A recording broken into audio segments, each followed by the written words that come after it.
এতদিন যা জানা ছিল তার চেয়ে অনেক বেশি মার্কিনীকে জিম্মি করে রেখেছে তালেবান।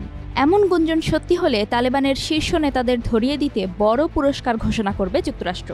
রয়টার্সের প্রতিবেদন অনুসারে এই হুঁশিয়ারি দিয়েছেন যুক্তরাষ্ট্রের পররাষ্ট্রমন্ত্রী মার্কো রুবিও। 25 জানুয়ারি সামাজিক যোগাযোগ মাধ্যম এক্সে এক পোস্টে রুবিও লেখেন, এইমাত্র শুনলাম যতজনের কথা বলেছে তার থেকে বেশি আমেরিকানকে জিম্মি করে রেখেছে তালেবান। যদি তা সত্যি হয় তবে আমরা দ্রুত তাদের শীর্ষ নেতাদের ধরিয়ে দিতে বড় পুরস্কার ঘোষণা করব।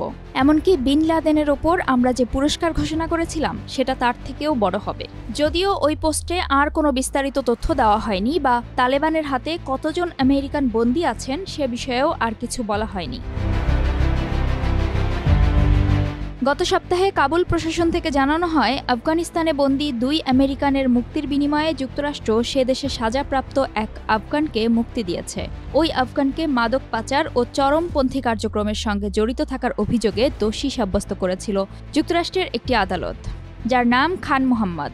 21 জানুয়ারি আফগান কর্মকর্তারা জানিয়েছেন খান মোহাম্মদ কাবুলে ফিরেছেন, আর 2 আমেরিকানকে মুক্তির খবর জানিয়েছেন তালেবান প্রশাসনের একজন মুখপাত্র। তাদের একজন রায়ান করবেট। তার পরিবার থেকেও এক বিবৃতিতে এই তথ্য নিশ্চিত করা হয়েছে। করবেট 2022 সাল থেকে তালেবানের হাতে জিম্মি ছিলেন। মুক্তি পাওয়া অন্য আমেরিকানের নাম উইলিয়াম ম্যাককেন্টি বলে জানিয়েছে যুক্তরাষ্ট্রের সংবাদ মাধ্যমগুলো।